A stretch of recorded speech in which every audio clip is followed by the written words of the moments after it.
Hello, everybody joining. Thank you and welcome back to Innovate South. Up next, we're going to hear from Evan Daniels, Content Creation Manager at Wavely, to hear him explain how to turn one piece of content into a full strategy. Evan, thanks again for joining us.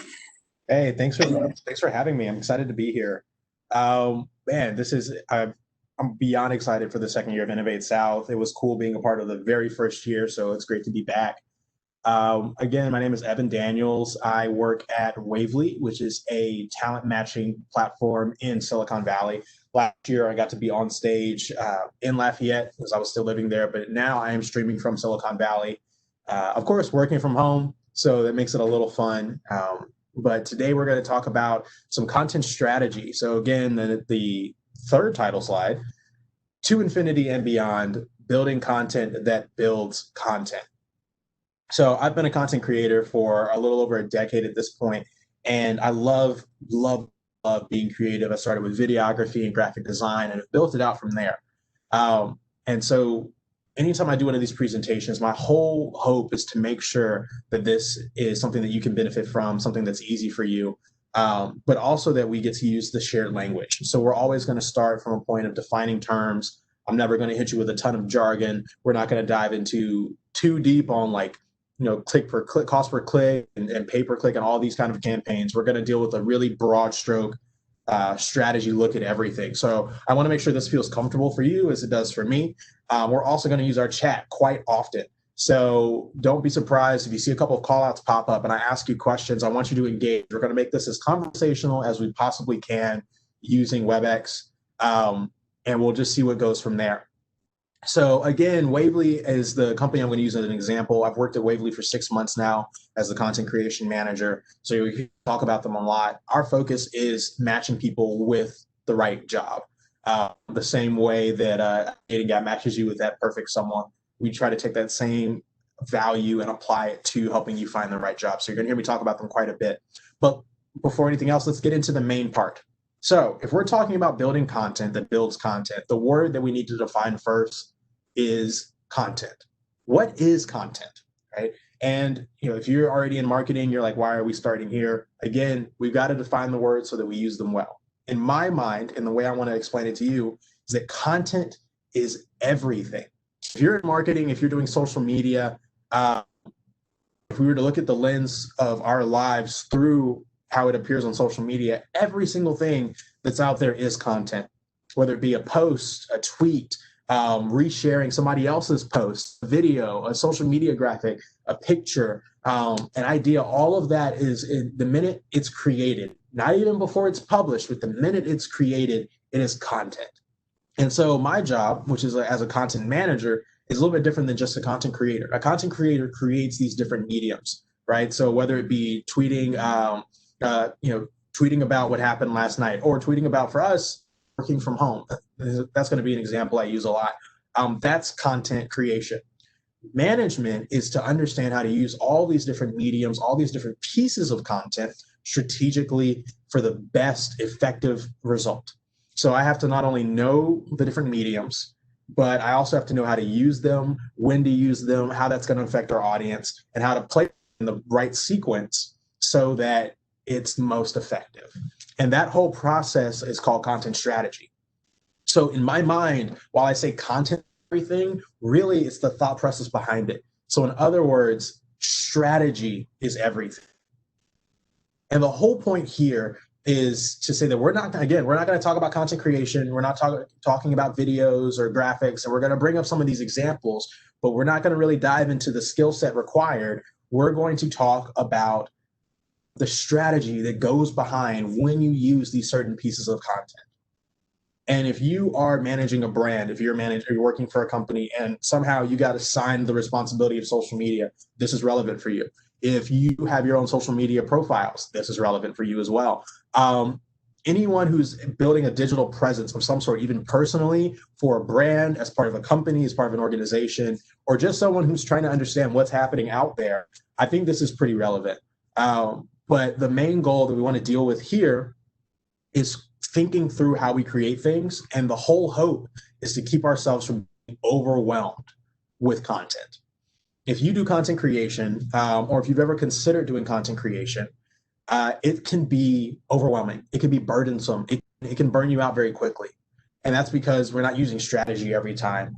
If I'm tweeting, on my own profile on Twitter, there's no strategy going into it. And so every now and then there may be a month or so where I'm just like, I'm not going to engage with Twitter just because I'm tired of doing that. I'm tired of tweeting. So today, the hope is that we can come up with a strategy that keeps that burnout from really happening. And the way we're going to do that is through what I call the content map. Last year, me and Rod Hess came up with a branding narrative system that we introduced during social media breakfast. It was really well received. So now my goal at Innovate South is this is my push professionally every year to come up with a strategic system that can help other people. I just got a comment from Julia. Can everybody hear me?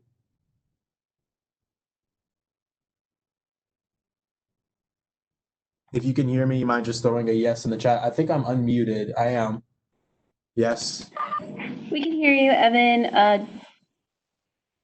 Julian, just make sure you can that your speaker's on is what I would recommend just checking. Okay. Just want to make sure because this would be really awkward if you just saw my mouth moving this whole time. So let's get into the first step of building a content map. And again, we're planning, we're not doing, right? So the very first step, if we can imagine making our way through a content strategy, is very similar to making our way through a very complicated maze, except for we're also building the maze as well as going through it. So the very first thing we have to have is an entry point. It's a doorway. And so you see the question on the slide. Pretty much what we're going to think through is when you have an idea, right? And you want to do something with it, where do you go from a content creation standpoint? For me, if I think of something witty or hilarious, my first is to tweet about it. And that's just like, oh, this is funny. I'm going to post it on Twitter.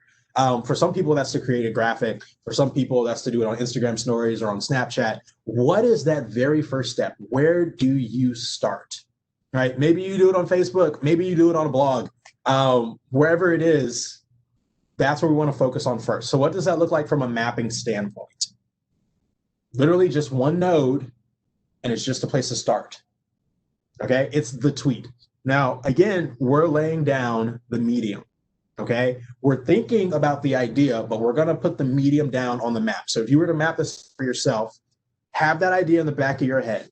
The one I'm going to use as an example, as I said before, is working from home. If my social media strategist at Wavely decides to talk about working from home, one of the first steps she's probably going to do is either tweet about it or post it on LinkedIn. All right. So that post or that tweet goes first. Now, what happens next? Because this is not a map. This is just a node. We need to lay out the next steps. Okay. Say you tweet about it. Say you post something on LinkedIn and you just think it's the greatest thing you've ever written, at least momentarily, right? You tweet about it and you're like, wow, this is actually really clever. I have that thought a lot. I think I'm a genius when it comes to tweeting. So if I tweet something and I think it's funny, I also don't have a great following. So I may screenshot that tweet and post it on another platform. Okay, I just think it's funny. I'm not saying that it looks like it's doing well or any of these other things that we're going to talk about later.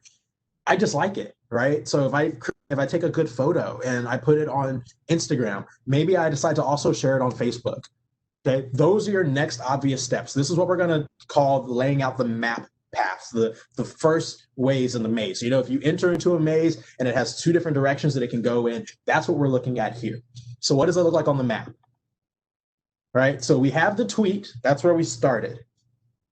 And for our company, we either go to LinkedIn, put it on our weekly email, just because we like it. We think it's funny. We think it's good. There's nothing really backing it out. We just decide to put it there. So for us, for what I want you to do in the comments real quick, throw with your very first, when you have an idea, where do you start? Where do you post it? And even throw out maybe some of those next couple of steps.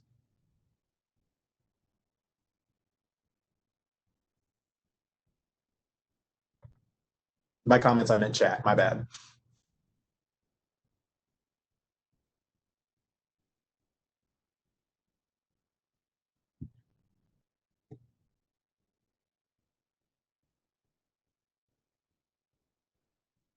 Okay. Facebook, Instagram.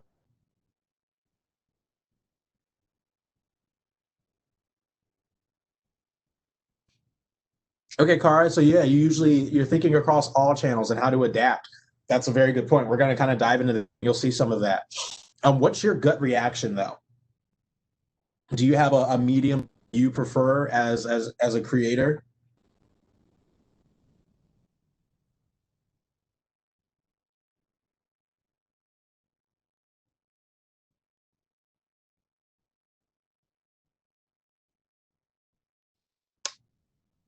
Okay, good. That's exactly the kind of thoughts that we have, right? So you have the most engagement there, so that's naturally usually your first start. That doesn't mean you always start there. You'll see what this looks like in actuality. But this is right. We want to make an aesthetically pleasing version of this map for the slideshow so that it all makes sense. Okay, so yeah, that very first step for you, it's Facebook. For us, it's Twitter, and then we usually migrate automatically. Of course, definitely think through the tone on each channel, and then we automatically migrate to LinkedIn to our weekly email. So we're about to actually move forward in the mapping process. And Dana, absolutely. It depends. So for each one of your clients, you may have one of these different maps. Wait, hold on. Okay, yeah. Make sure I was on the right slide. Using Google Slides sometimes can get a tiny bit confusing. So we've laid out our very first couple of steps. Now we're going to take a step back just for a quick second. We know as content creators, we love creating. That's why it's in our title. But when it comes to content strategy, data drives our content, not creativity. So once we have that idea, that vague idea in the background, and we're trying to figure out what medium it is, we may do a couple of things that we like at first, but what we also need to worry about is the data. We have to be able to back up whatever we decide or whatever our gut is saying with data. So we use different engagements, different engagement rates, different metrics. So what are some of those metrics that we may end up using? We may go with view or likes or comments, maybe even like downloads or registrations. You can use a whole bunch of different analytic tools to pull up different metrics per post. And when we say metrics, we just mean a way to measure engagement on a post. Do you use any specific tools to help measure engagement? I mean, Facebook has some directly in it, where if you post something on your personal page, you're able to see some metrics, right? We call those likes, comments, or shares. If you post a video, you can automatically see viewers. Do you use any specific tools to track metrics for your goals? I know for me, one of my favorite ones is Google Analytics. Sprout Social is fantastic. GA is good. Absolutely love Google Analytics. One of the cool things with analytics is that different tools are always out there, and a lot of them are free for the basic stuff, which is fantastic because for this first level in our metrics, we need what we call minor engagement. So minor engagement is the basic stuff, right? So if we were to post something on Facebook, your minor engagement are the likes, the comments, the shares, the stuff, not the superficial stuff, but that first layer of metrics that you can automatically see when you post. Right. So what are some other ideas of what we call minor engagement? I want to make sure we understand this term before we move forward. Throw out some ideas of what you may call minor engagement. We're not dealing with maybe a call to action just yet or a deep download. We're looking at, clicks is a perfect one. Maybe viewership. What else you got?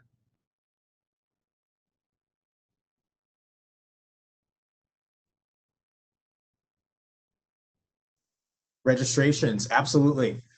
So even registrations, sometimes if you're doing a simple post, right, it may be just the lighter stuff. Even like on Twitter, we may say like likes, comments, tweets, and Car, you're hitting the exact level that we're about to go to. Well, we're breaking this down at such a simple level, and what you're doing is perfectly right. But we're breaking this down at such a simple level that by the time we actually make it to registrations, we've already proven some data ideas.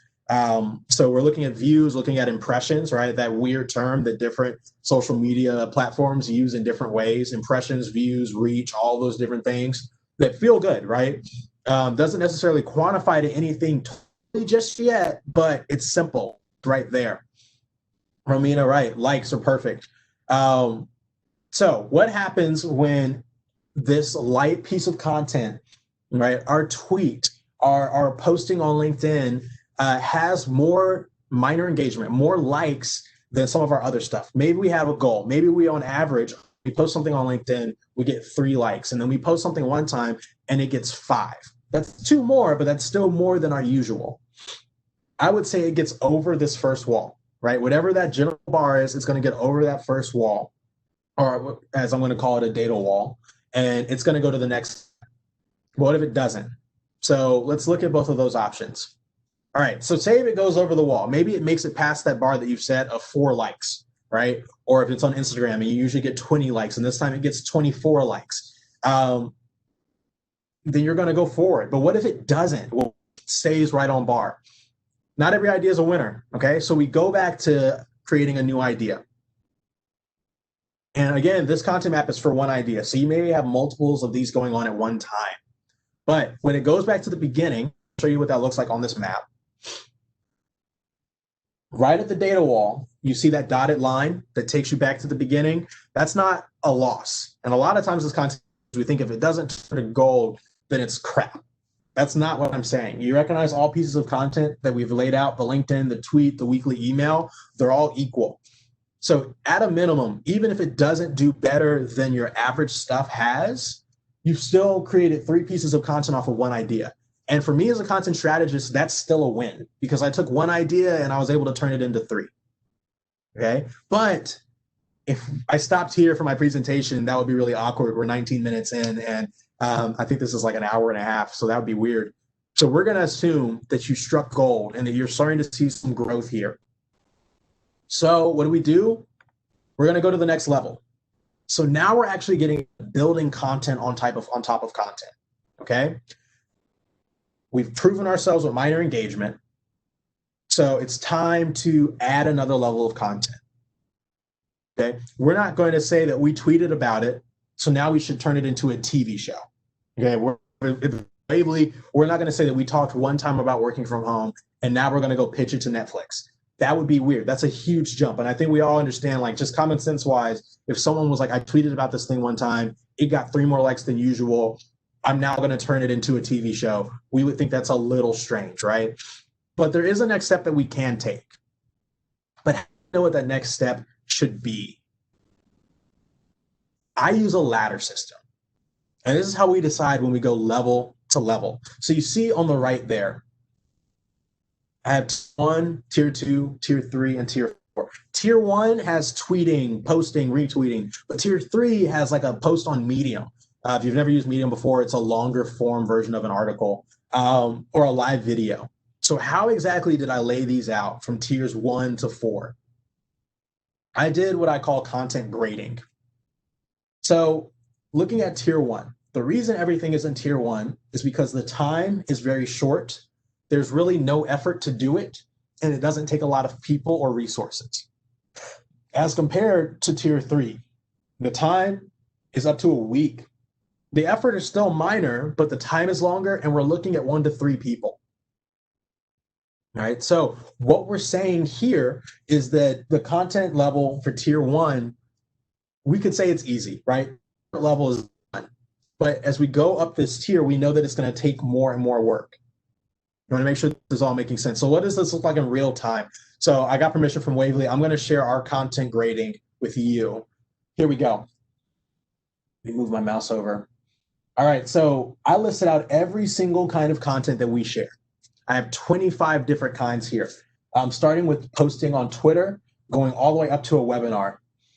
And what I looked at, out of the way, is a grading system. I use numbers. I like a scale of 1 to 4 is great. It all depends on your team. But for us, you see number 1 under cost. That means we're using 1 software, 1 tool, 1 resource.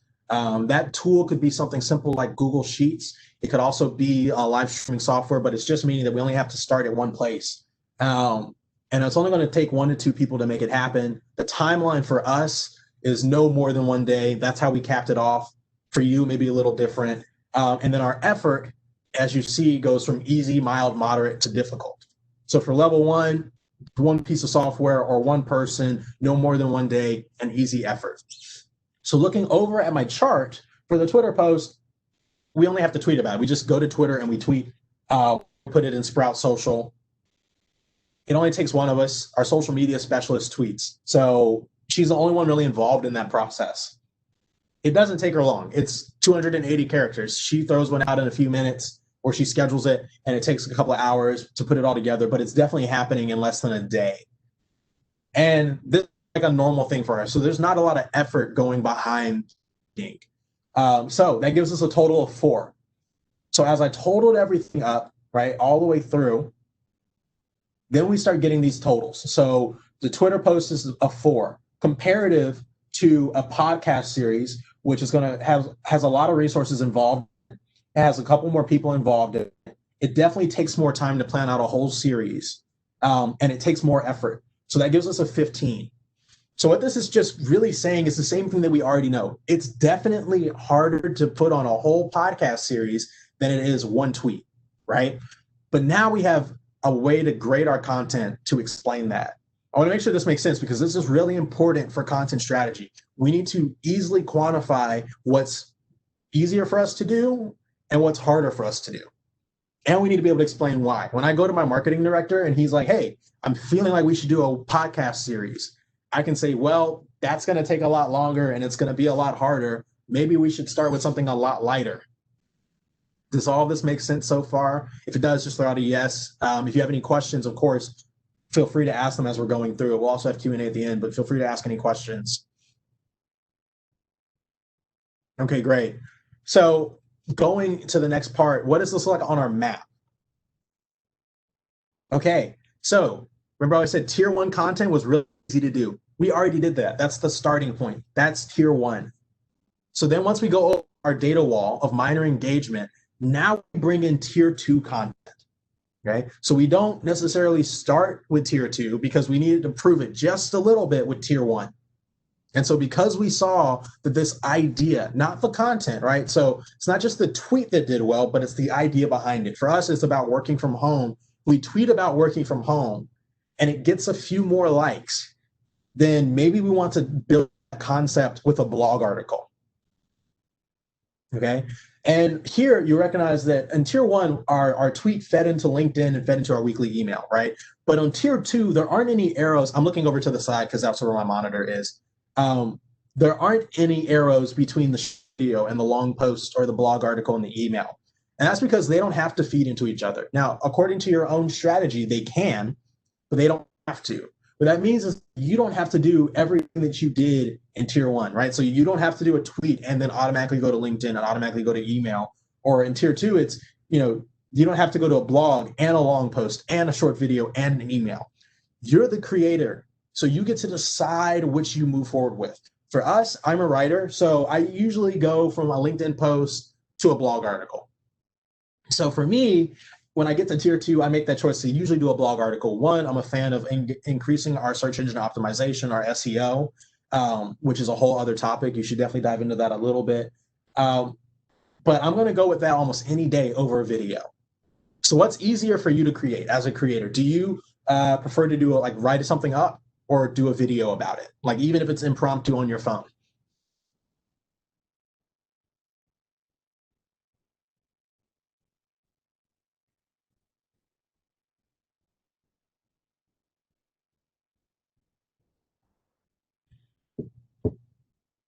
Okay. And then so that your tier 2 is that longer form video. I get that.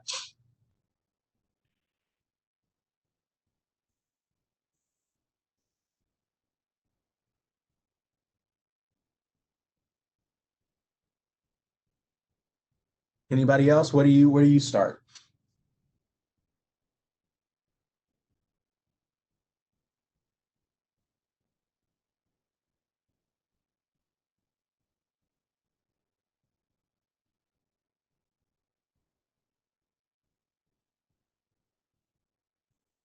So keep throwing your comments in there. I'm gonna usually do short videos and started doing longer videos. Okay, so Cara, based off what you're saying, which is great feedback, by the way, you may lay out when you go to your content grading here, you may end up laying out, some of your videos are in tier 1 or tier 2, and then some of them may be in tier 3 based off of the time and the effort that you have to put into it. I know for me, it's a lot easier sometimes to, and it all depends, right? So depending on your skill set with video editing, if you have to do any video editing, that 30-second video may be a lot faster to process than a 3 to 5 minute video. And so you may start with something shorter and go to something longer. For some people, it's the exact opposite, which is really interesting, just depending on how they're processing it. For us, if you look at ours, it's, for us, tier a tutorial video, which is our short videos or a short video actually.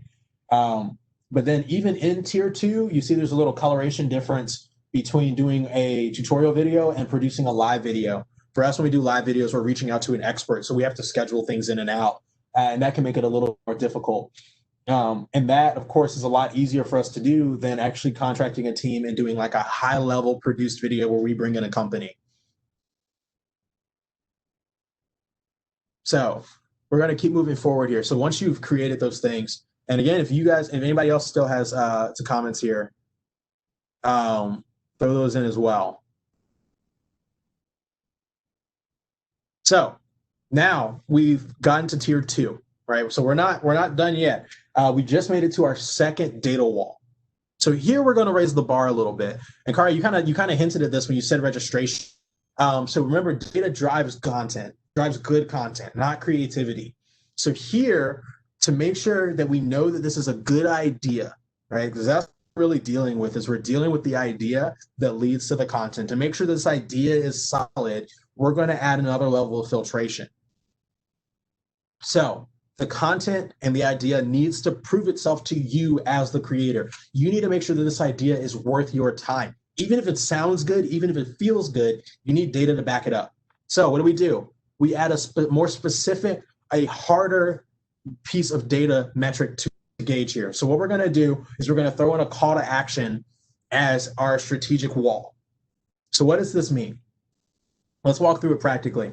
Say at Wavely, we decide to tweet about working from home. We do a tweet, we're talking about working from home, and we're talking about how working from home is fantastic. We love working from home. So we tweet about it, we share it on LinkedIn, and once we share it on LinkedIn, we start getting a few more likes than we normally did, right? So maybe we on average get 5 likes per every LinkedIn post. This one got 8, okay? That makes a difference. So now we decide, my social media specialist reached out to me. She's like, let's write about this. So I write a blog about the fantastic benefits of working from home, okay? And that's different from the tweet that just said it, but I am talking about it a little bit more. At the end of that blog article, I may say something like, what are your thoughts on working from home? Post your opinion in the comments below. That last statement that says post your opinions in the comments below is a call to action, right? Or maybe that call to action could be something for us is like subscribe to our newsletter for more information about working from home. Whatever that is, what's a good call to action for your audience? What do you want them to do at this level?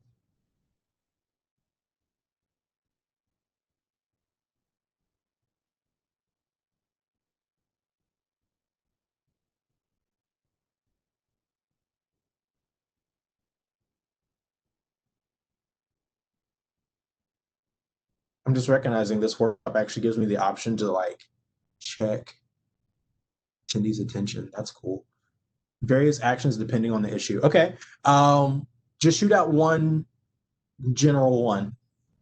Everybody try to come up with one. Lori, Cara, Romina, Kiara, Dana, try to shoot out just one general call to action that may work. Okay. Call your doctor, get a flu shot. Okay. Like and share. Yeah. Register now. Visit our website. Fantastic. Mask up.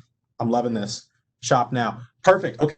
Some of these call to actions are more direct. Some of them are more vague. And so here we want to stick with some that are more direct that we can track, right? So get a quote. Okay. If that's say we have a blog article, just imagine that we're mapping this whole thing out and that for somehow I have a whiteboard.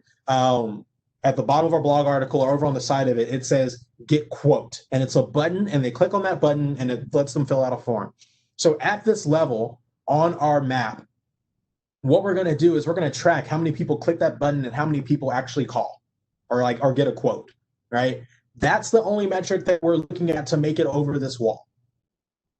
Now that can be really disappointing sometimes, right? Say if you post this blog article on from home and the benefits of working from home, and you say put your interactions in the put your opinion in the comments below, and it gets a lot of likes, it gets a lot of views, but it doesn't make the call to action. What do? We still follow the same strategy. We go back, we pivot the idea, and we try again, starting with tier 1. Okay, so there's still some promise there, but it wasn't exactly a call to action. It didn't hit the goal that as a content strategist we needed it to hit. Okay, so excellent responses, everybody. So the next part that we need to do is think a little differently. Say if it does go over that wall, right? Say if we are making it forward, we're going to go to our next level of content. Oh my gosh, that's my biggest frustration, Daniel. You're like, okay, this is a golden, like for me, like this blog is just, it's beautiful, it's perfect. And I say, what do you think? And I get no responses. We recently did a blog article on job hunting tips that you can learn from Borat's subsequent movie film, the second Borat film. And we didn't actually have a call to action on it, but it got so many views. I wish we had. But there are times when you do those things and you're like, okay, like you're obviously loving this. Why don't you just do the thing I asked you to do? Right? It just doesn't work out.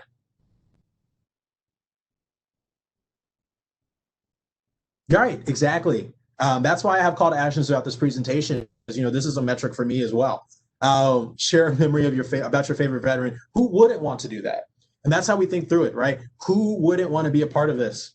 But here we are. So say if they do though, right? We're going to assume that everything finally works perfect in a marketing space and they did the call to action. Okay. So the first time we really kind of reaffirmed our idea. So if we talked about working from home and tweeting about it, and then we did the blog article about it, that reaffirmed the same kind of concept. Okay. But it doesn't really expound upon it too much. It's just more about the same idea and making sure that we're all tracking with it. That's what that call to action proves. Now we need to expound upon that idea in a different way. We're not as much building up as we're going to build out. So what do I mean? We need to make content that feeds upon each other at this level. Let's take a look.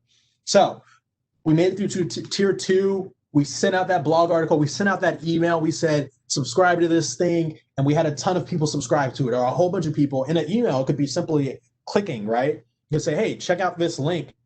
And they click there. That's a call to action. They click on it. You move on to tier 3. So in tier 3, we've now proven through a call to action and minor engagement that this idea seems promising. Okay?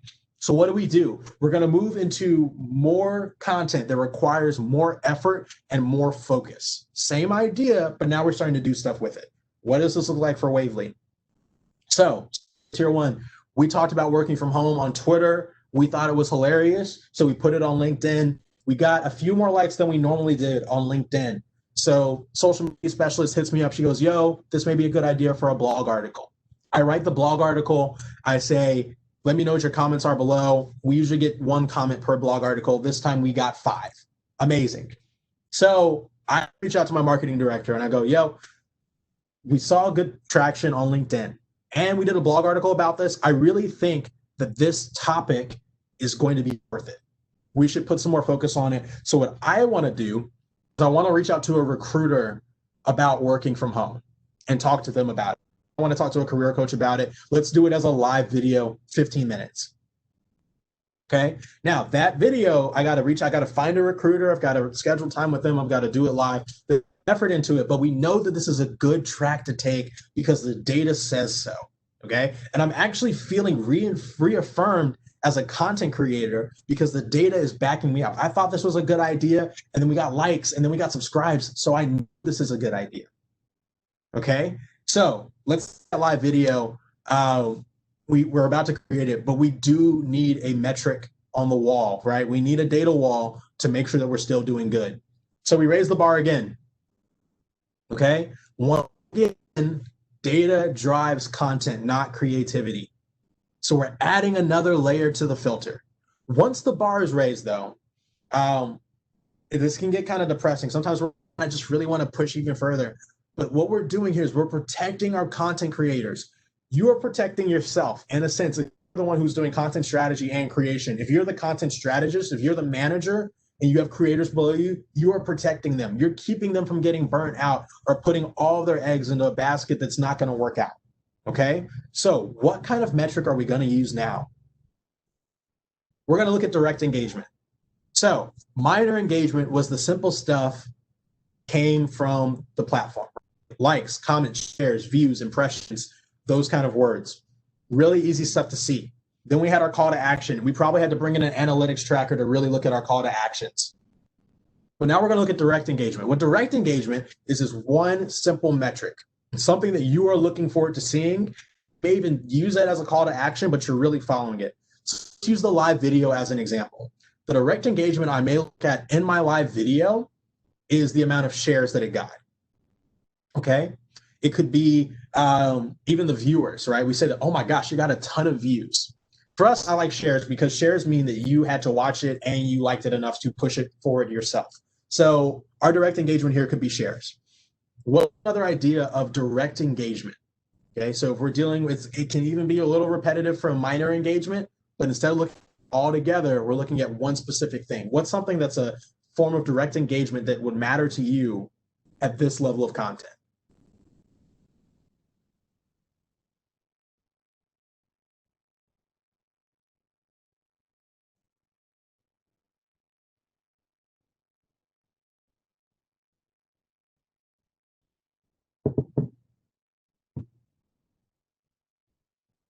A conversion, absolutely.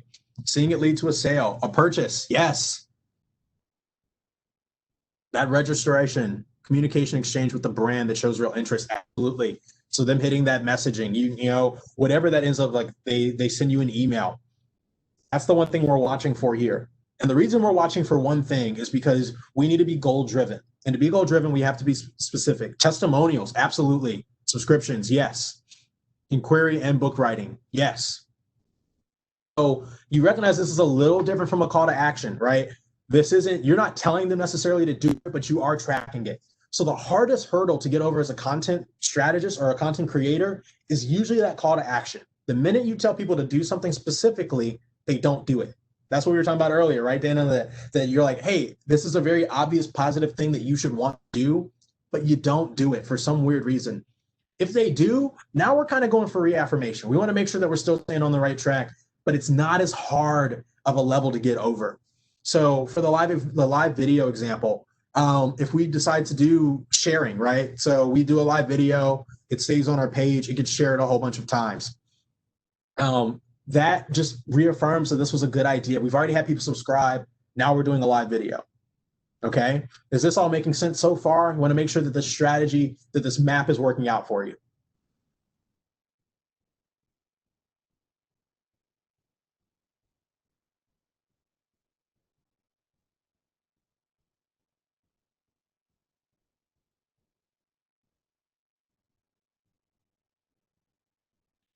And the main point we want to focus on, if this is making sense, or if it's not, say that it's not. Because once we get to higher levels of content, we're going to do some more interesting things with this content strategy. And so I want to make sure that overall we're able to follow through with this.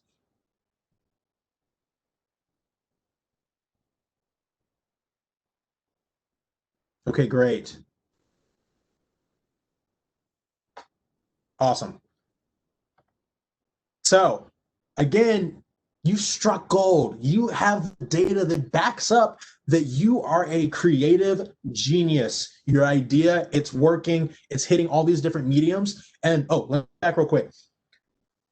You recognize every time we have a data wall, you see that dot that's taking you back to the beginning, just in case it doesn't make it over the data wall. None of these times we're not losing. We're not losing as content strategists or content creators. Why? Because we have turned one idea into multiple pieces of content without putting a ton of effort behind it. Okay. The content driving itself, right? So that idea about working from home, let's just do a quick count. We tweeted, we posted on LinkedIn, we sent it on our weekly email. Maybe we did a blog. Maybe we did a short video about it. That's 5 pieces. And then we turned it into a live video. That one idea that may have just died as a tweet has now turned into 6 pieces of viable content, even if it does nothing else. And that feels good because now it's not contingent on you to continue to push the ideas forward. The ideas push themselves forward with the data, right? And even if it doesn't go any further than tier 3, which is honestly, a lot of content makes it to tier 2 and it doesn't go a lot further, right? Or it may get you, depending on your strategy, it may even make it to tier 3, but it doesn't go a lot further. That's not a loss. You don't want to make this into a situation where you feel bad that you didn't make it past tier 3. It's still a win because one idea has already built itself out in a great, beautiful way. So going forward to self-producing. So now we've hit an interesting spot. We have reaffirmed this idea. We have struck gold, okay? But we're smart. We're content strategists. So when we strike gold, we invest it and turn it into more gold. Okay, we're not going to stop here. We will party, maybe open a glass of white wine, but we're not going to go too far, right? So what does this look like?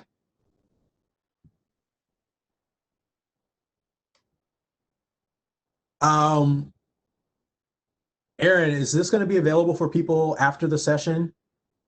For the participants who are registered, just real quick.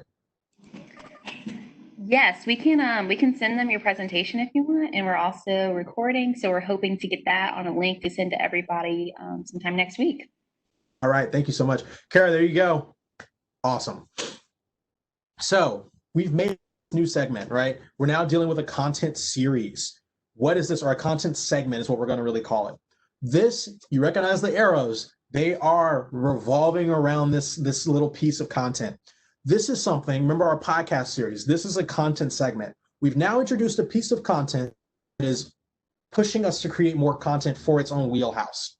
So what does that mean? Let's break that down into uncomplicated terms. If we have a live video and we got the direct engagement that we wanted, maybe I go to my boss and again, sticking with the idea, I say, hey, that live video with that recruiter worked really well. Maybe we should do a content series just where we interview recruiters and we do live videos with it. And we talk to them about some things that are affecting hunting for jobs or working from home.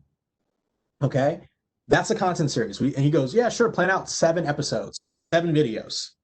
Okay, each one, let me get my mouse over here. I've never annotated before. Okay, so each one goes back to the live video, terrible arrow, and that live video leads to our content series. Okay, so this is a small cycle all by itself. We've created a content cycle inside of our content map because we're geniuses. We're smart. We're doing it, right? So that live video is a small single episode, and that leads to the content series. So it's pushing us to create tier 3 content as long as it continues forward, right? Now, how do I turn this off?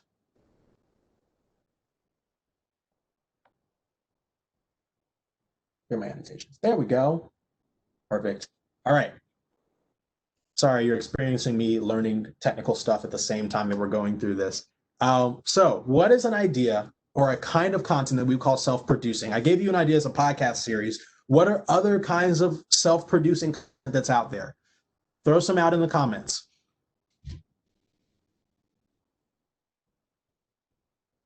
User generated. Yeah, give me an example though. Like user generated, what would you want them to do? Would you want them to be a part of a campaign where they share stories for you?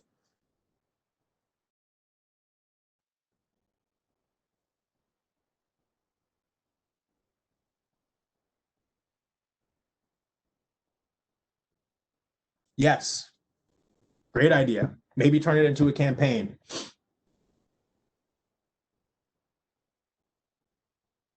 Kiera, what do you think? What's a good content segment that pushes us to continue to create more content?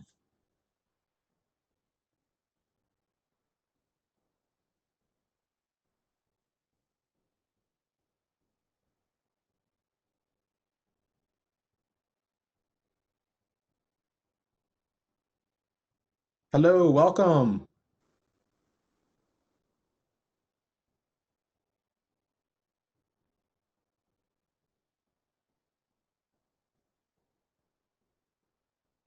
Product influencers, testimonials, a thankful challenge for the month of November. Excellent idea, right? That's fantastic. I love doing my boss is really excited about a podcast series. He said, we got to do a podcast in Q2 of next year. And the whole reason that this content map exists is because I'm like, dude, we got to slow down. Let's prove that this idea works before we just write a podcast series, right? But we've proven it, right? So what happens now? We're going to go forward. These are great answers. So now we're going to add our last if then. Okay. Then I didn't even say this part. Don't worry about it. But we just need a little bit of affirmation. Okay. So your content has proven as good as the creator behind it, right? You had a great idea and it is just exceeded beyond any belief, right? You recognize that at this level, we only have one thing that's happening here. For you, that may be 2 or 3, but you really shouldn't have that many content segments. Mainly because your idea isn't always going to make it here, but this time it has. For the sake of my workshop, your idea has made it all the way through. And that is something worth celebrating. You give yourself a pat on the back. Again, maybe grab a glass of white wine. Whatever it is, you should celebrate that it's made it this far. So we need a little bit of affirmation. At this point, as I've said, we've made it over the big hump. The big hump was our call to action, right? That was the thing that we're like, hey, if you can make it past this, it's going to be probably gold. If not, it's going to be silver, right? So then it makes it past direct engagement. And like this idea is more solid than maybe even you thought it was. So now we're going to look at overall engagement. Overall engagement is all of our general metrics together and seeing what that looks like. I'm going to use the podcast series example because I've had to do a lot of research in the podcast series recently. If we're looking at subscribers, listeners, downloads, and likes, right, as our overall engagement, we're going to watch all of those metrics together, and we're just going to make sure they stay on the up and up. You ever hear about a TV show having ratings drop? There are a lot of things that affect ratings. We're talking about ad time, viewership, general channel engagement, post, if it's on Hulu, if it's afterwards. That's overall engagement. And just like that does for a TV show where they say, hey, the ratings are dropping, we're done with it, or the ratings are doing really good, or they're staying on pace, let's renew it. The same thing happens here. Now, what happens if you see this segment and it starts to dip off towards the end? Because that happens, right? We've seen shows that have ignored that overall engagement and kind of kept going. 8th season of Friends, final season of Scrubs, the fact that Supernatural has 15 seasons at this point. Like there's a certain point where you hit your overall engagement, it's dipping, right? And you're pushing forward. We don't want that to happen. So what happens when it starts to dip? You finish out your run and we go back with another idea. Okay?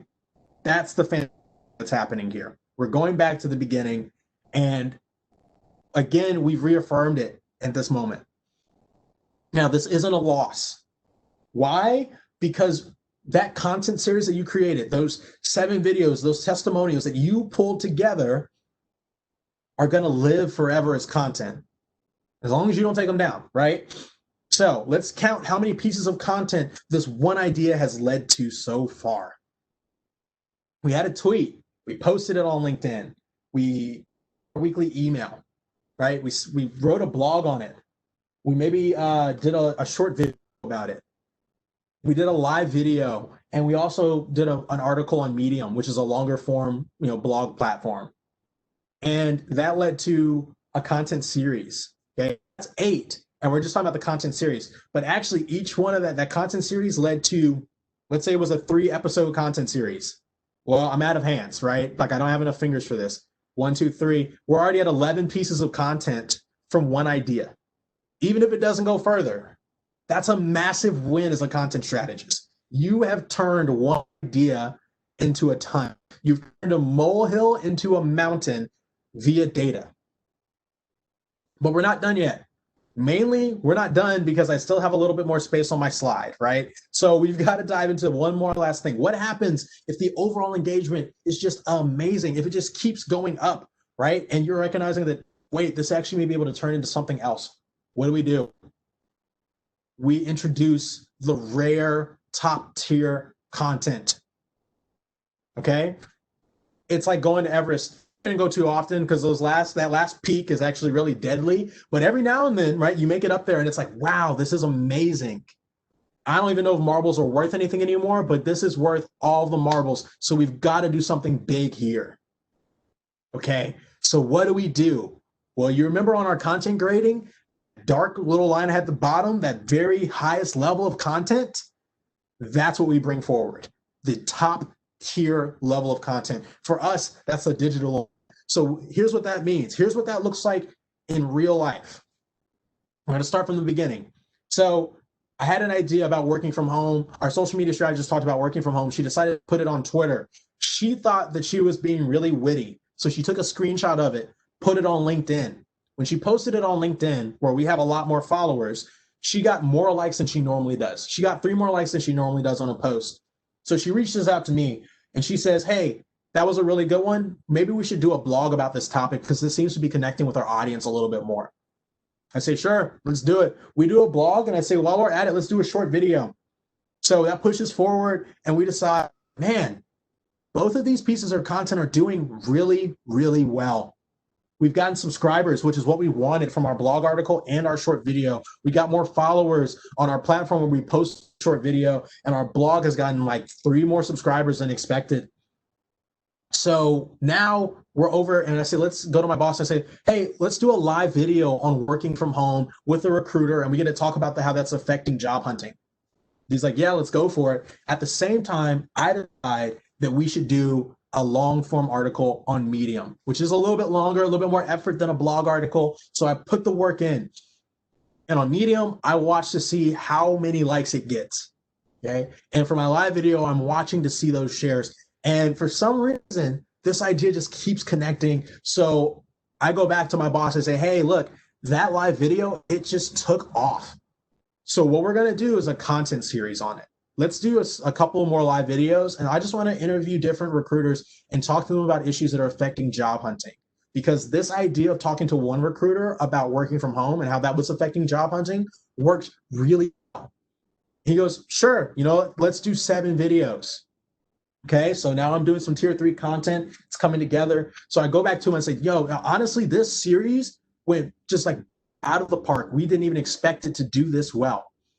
He goes, man, so what should we do with this information? You know what would be great is if we did a webinar and all the recruiters that we invited for our interviews, we brought them back for a webinar and let them present on a focus that we talked about during the series or something like that. And maybe I bring it to them, like maybe we even monetize it. Maybe we put a registration cost on it and boom, there we have it. Top tier content. Does that make sense? Does this map make sense? Are you starting to feel what we're doing here?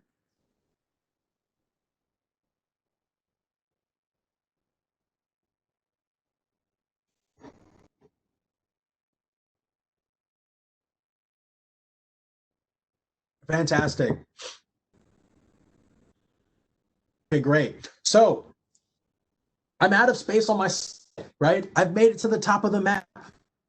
Are we done with the map just yet? No. And the reason I'm saying that, I have more slides to go through. So let's say you do the webinar, right? And we need to get people to help out and to appreciate that content that we just created. We've made it through the top. We've made it to the top of the mountain, but we need others to be integrated into our content flow. So what are we going to do? We're going to flip our map and distribute. What is it? All right, here's an example. So literally, I took our content map and I flipped it upside down, right? I reversed it, and here's where we're at. So our digital, we're at the webinar, okay? And at the webinar, I say, hey guys, subscribe to our podcast. And that's the call to action I keep giving. Okay, that's the one I keep pushing the most. Why am I the most everything else? Because that's my tier 4 content. Outside of the webinar, what have I worked the hardest on as a content creator? I've worked really hard on our content series. Okay, so that's where I want to go because there's a whole set of content there. And say in one of those little episodes, series, my podcast episode series, my live video series, in each episode, I mention tier 3 content. Okay, so what does that look like in the podcast? I'm like, yeah, we recently released an episode on. We recently released an article on Medium. You guys should check it out. I throw it in the podcast notes. Or I mentioned this interview we did with a recruiter that was on Facebook Live. Why? Instead of going directly to a blog article, because that was the stuff that was harder to do. That was my tier 3. Now, that live video, what I'm also doing is I'm always referring back to the previous year. You're seeing this happen, right? So my live video, I may say, you know, we actually wrote a blog article on working from home. As I'm talking to a recruiter about working from home, I'm pushing people to the tier before because I just put some work in there, right? And the blog may refer to tweeting. It may refer to our Twitter account, right? It may refer to our weekly emails. So what I'm doing is I'm integrating people in as the focus dictates. I understand that if they join in at the blog level, that they should end up probably reaching out to our Facebook or our LinkedIn or our Twitter accounts, and they should subscribe. And now they're in the content flow all over again. Now they can continue to move forward. Now they can go back up to that digital event, to that top tier content. So what does this look like realistically? And I hope that makes sense. Right? Flipping the map. Are you getting that? Do you see how that's kind of working for us here?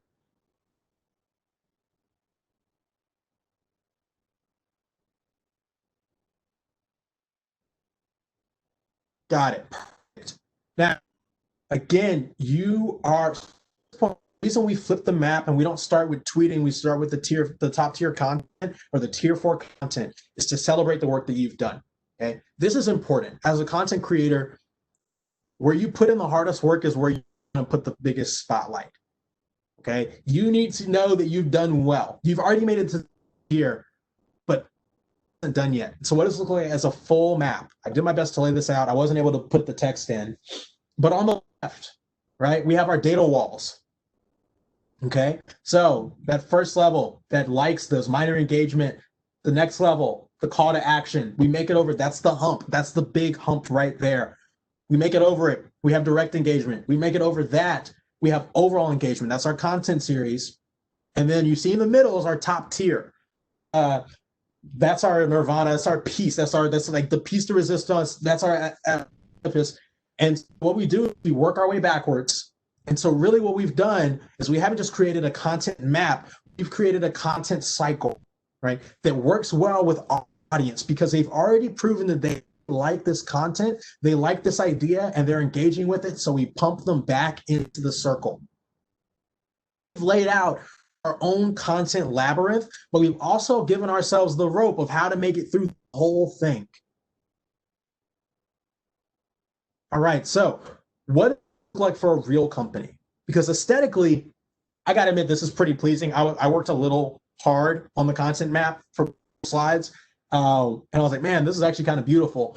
But that doesn't always look content map is gonna look, right? We may have more mediums involved. As I said, Wavely, we have 25 different pieces of content that we can create. So what does this look like in real time? Let's see. I use Lucidchart, any kind of content flowing system. I took about half a day and I did content grading and content mapping. So here's what that looks like. So you recognize in tier 1, this is our green. And actually, let me show you to remind you for those who joined in later. This is based off of content grading. So the first thing I did was my content grading, right? And after counting up my goals, I was able to understand where my tiers are. Now, I decided that tiers would be based off of a range. Tier 1 was 4 to 6, tier 2 was 7 to 10, so on and so forth. Tier 5 was 16. Pretty much whatever your total is, that's going to be your top tier content, right? So I did that, and what that led to was this map. So let's walk it through. The green is tier 1, right? Yellow, tier 2, orange, tier 3, red, tier 4, and purple, top tier, or tier 5. So if we start at the beginning, I have to move my annotations out of the way real quick. This is how okay, cool. So say I decide to create a graphic, okay? Even without posting it on social media, this is a piece of content all by itself, okay? Now that content can either go to Twitter, to Facebook, to LinkedIn, or to Instagram. So I map that out because I can turn that into a post. In this first level, I am dictating the content, and I am doing it not based off of data, but based off of my gut, based on my intuition as a creative. And so that social media graphic, going to social media, that's 2 pieces of content because we put a caption on it if we put it on Instagram, right? But the picture itself is a piece of content, okay? We also have LinkedIn stories. We have Instagram stories. You see that for us, these 2 feed off of each other, okay? Now, also because of how our company works, blog articles are tier one content. We create those all the time. And that's the way that we introduce ideas. And you follow the arrows. I know it's a bunch of them, but it leads to our mind engagement wall. So we're still using that term. Now we make it to tier two content. Now, on our Medium article, we have this yellow arrow that comes all the way back. Eraser. That's not all the way back to tier one. Why is that happening? Because if I post something on Medium, I am going to share it on our social media platforms. That is a separate piece of content. And we want to pay attention to that because as we're doing content strategy, every pathway is important.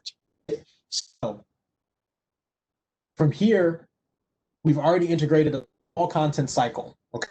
And you hear me say content cycle a lot because it's a small loop. If you create something on Medium, you share it on social media. That's a content loop. And you need to know that's happening. Okay. For meditation. I'm figuring this thing out, guys. All right. So we make it through tier two, and you recognize your short video. All right. Now we're going to go to tier three. And these are kind of feeding over to each other, which wasn't happening in tier two, right? Our weekly email fed over to our monthly email, but really nothing's really bouncing across the board. And that's fine. That all depends on your company. You get to decide the strategy, right? But in tier three, our digital report may lead to a blog series. Our video series, right, may tie into a digital report. We're just seeing some connections happening here. And what that means is that we're creating content from one piece to the next. And so you see our video series, we have another content loop, right? Our video series here, even though we're planning out a whole series, the actual videos that make up that tier two content. So what do we have? We have another content cycle. As we work our way through that content series, we're going to end up creating more short videos. Okay, so we have this orange arrow leading there. Now you also see our podcast down here, right? Now you recognize that no minor engagement is leading to our podcast episode. Okay, no tier one content is directly leading to that individual podcast episode.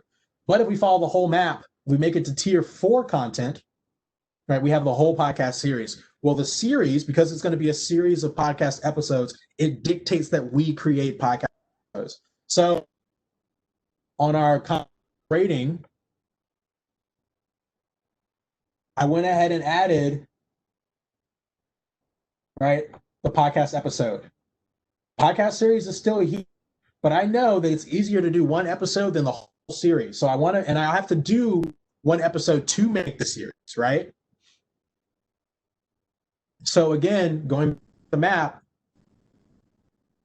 that's tier two content. We know that, but we want to make sure that it's included on our content map, and that feeds in. We'll have a call to action on every episode. You ever watch videos on YouTube? What do they say? Like, comment, share, subscribe. That's a call to action on every video. So that's the same thing that's happening with our podcast, which is why it feeds in, even though nothing from before is directly feeding into that podcast episode. So we have our podcast series, and then we have overall engagement to our digital event. So this is a content strategy. It's a map, and it's which is important because now I'm not going to feel great doing a podcast series on a whim of an idea unless I have the data to back it up. That's what we want to happen here. I hope this makes sense.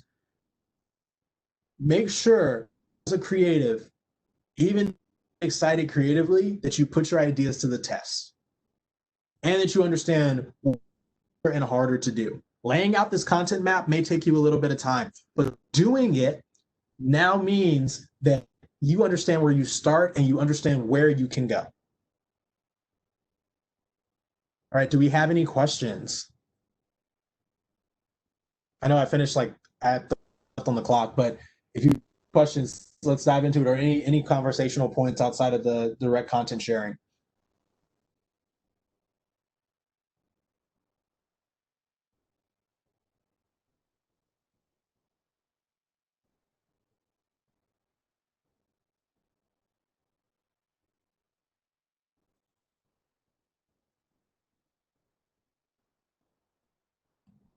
it flows well. I'm glad it's really easy to understand. I want to make sure um, content strategy isn't inherently hard, and I say that really carefully. It does take time and it takes a way to think it through, but it doesn't have to be difficult. It's the fact that we take the time to appreciate the content that we're creating and how it comes together.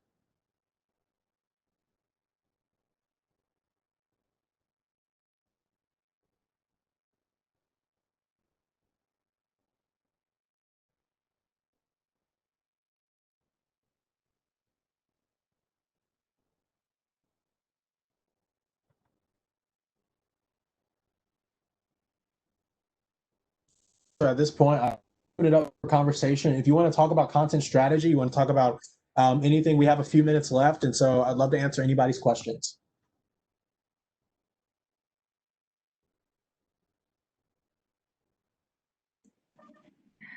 I'd also like to add that if anybody would like to be, like, I have the ability to unmute you. So if you'd like to come on and verbally speak with Evan, just let me know. Yeah, it may be a little easier sometimes than talking it through, right? Well, typing it through.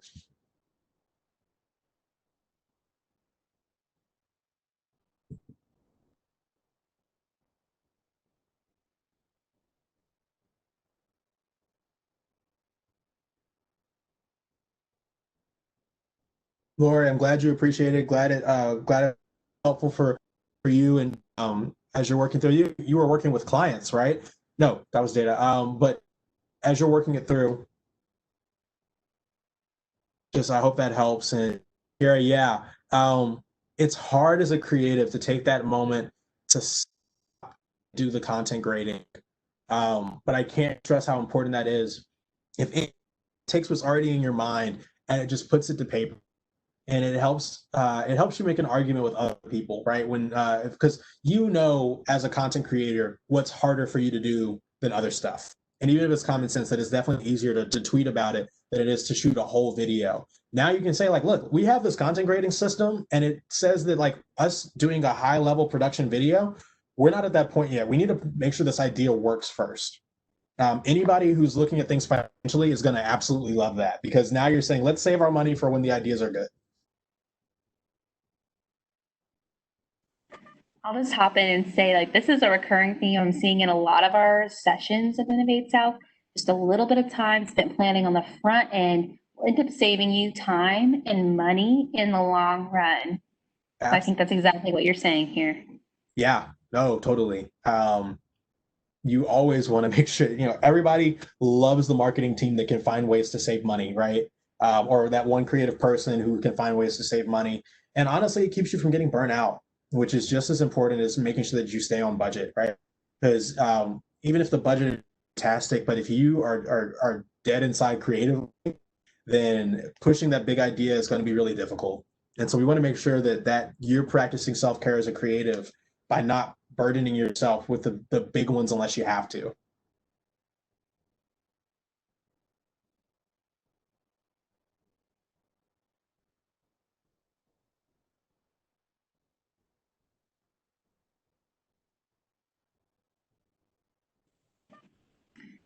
If y'all have any questions really about anything, Evan's like the social media content creation master genius here. So feel free to ask any questions, and we'll hang on for a few more minutes before we close out.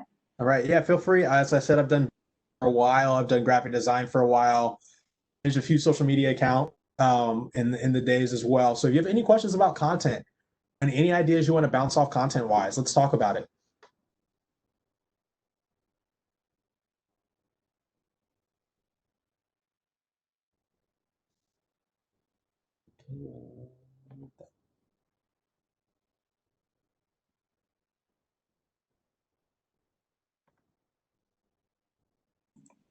Lori's asking for business to business companies, what is the best place for your content?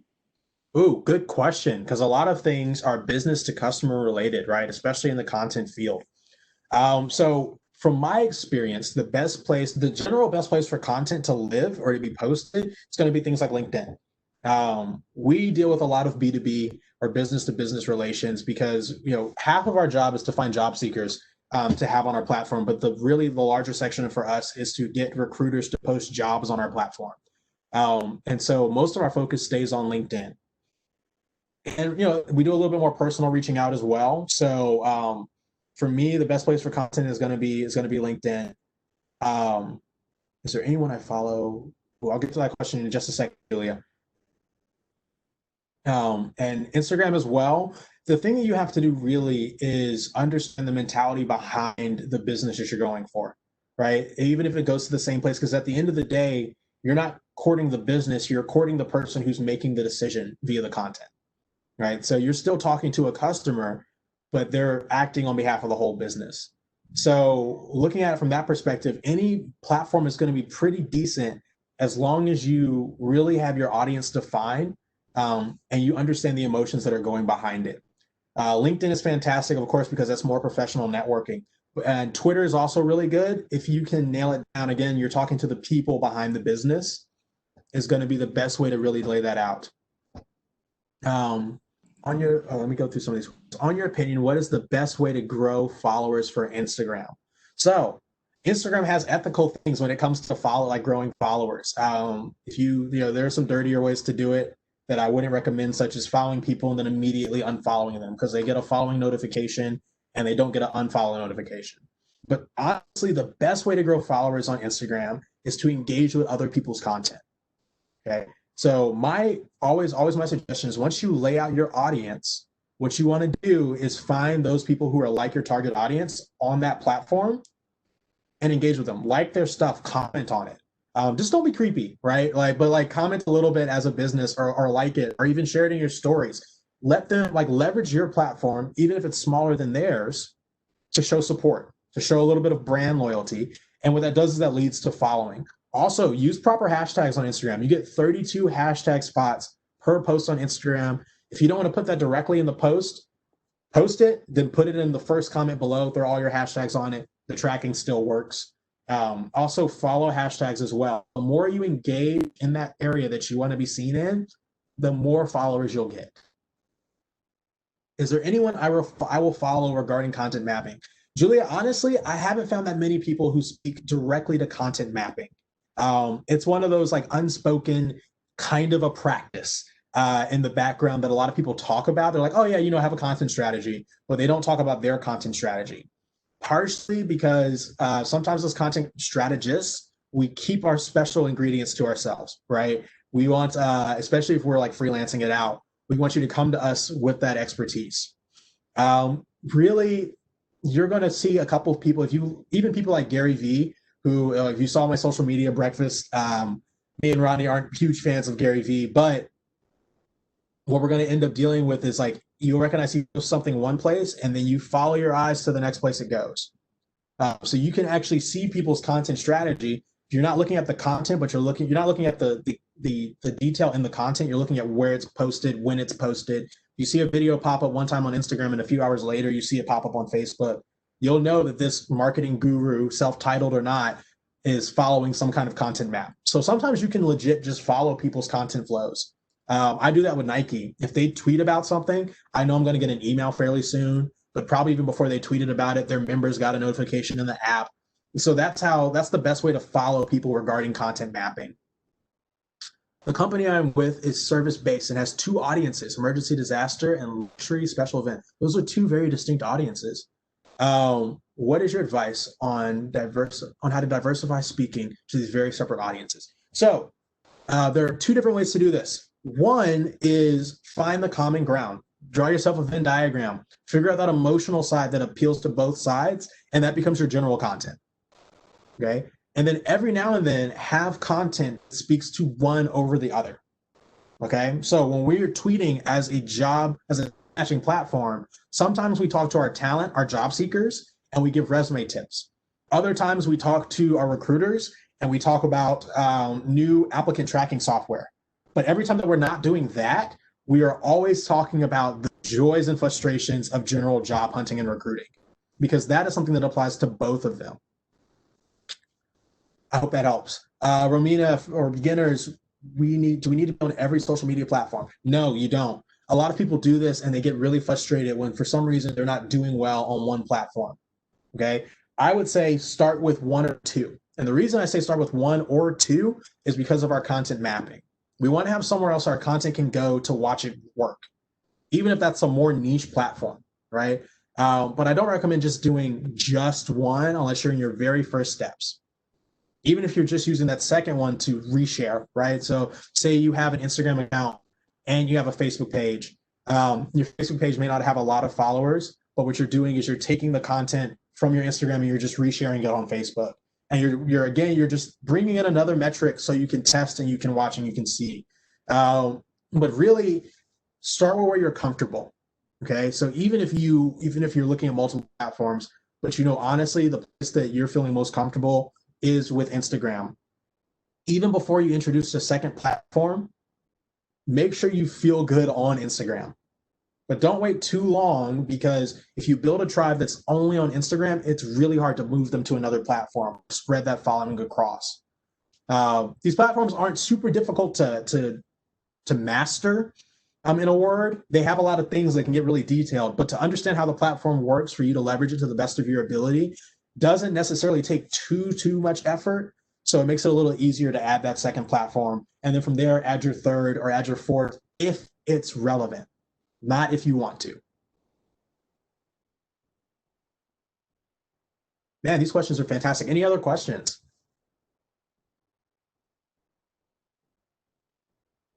Ooh, the dreaded how often should you post question.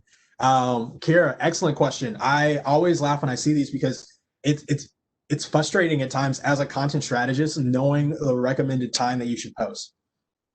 Every platform has a longevity to it, right? So every post has a longevity. It's going to last for an X amount of period of time in people's feeds before it just dies out. So we want to keep that in mind in the back of our heads. But really, the thing I'm going to stress here is quality over quantity. Now, that doesn't mean that you should post one time a year, right? So we still have to have some baseline of minimum engagement, whether that be, I would say, no less than one post a week, right? If that's your bare bones base, and you're trying to decide if you're going to post every day, twice a day, every other day, how you're going to do that, really depict that on how often you can create quality content.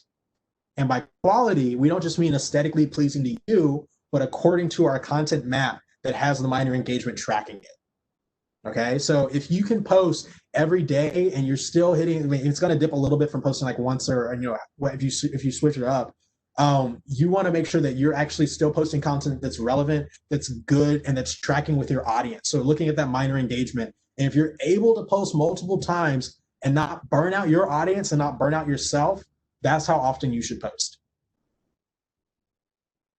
So it is kind of dependent on every company. Also, check your stats. If you're using something like Sprout Social, they'll tell you when your audience is really engaging the most.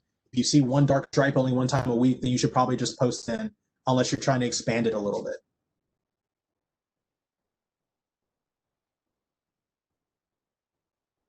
Keep hitting with these questions. Y'all are putting me through the paces. I'm having to go through some of the all the different kinds of strategy knowledge.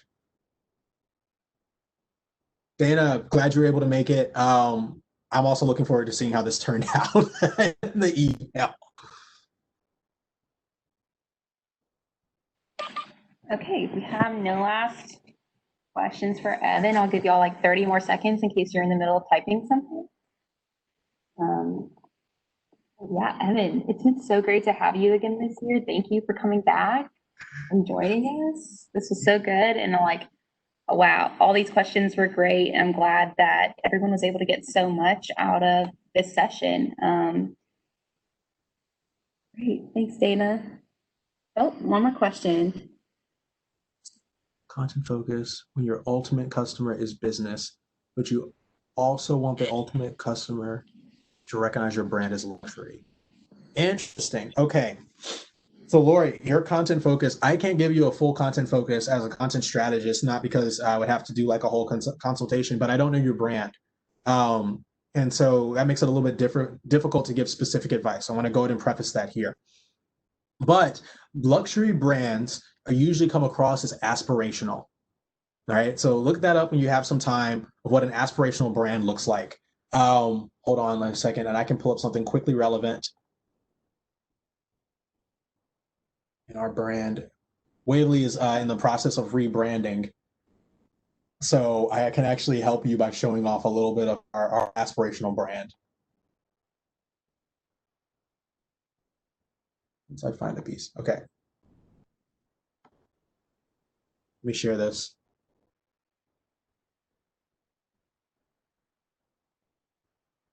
Okay, here we go.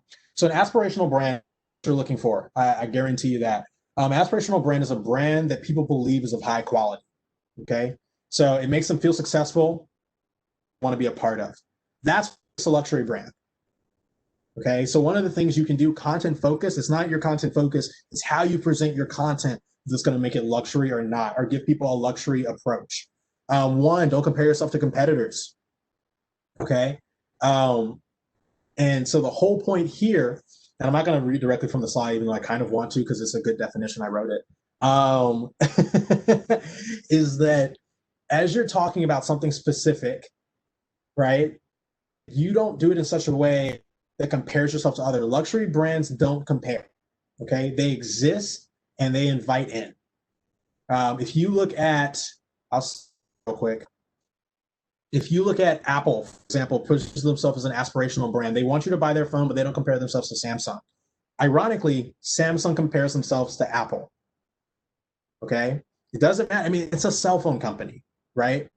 So your ultimate, and yes, your ultimate customer is business, but the same thing works again.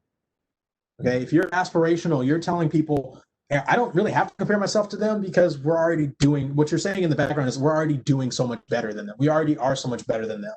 We stand alone as a value proposition without needing comparison. And when you do that, then you come across as luxury. Okay, you are showing intrinsic value in a brand, which every brand has intrinsic value. They just don't always focus on it. So for you, for your ultimate customer is business, you know the solution that you provide, and you don't need to compare yourself to others to communicate it.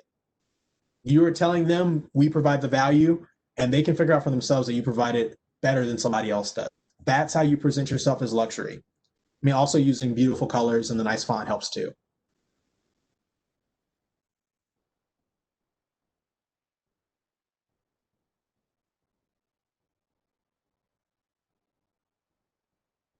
I hope that helps. Thank you. Well, I guess if we don't have any more questions, that's a wrap.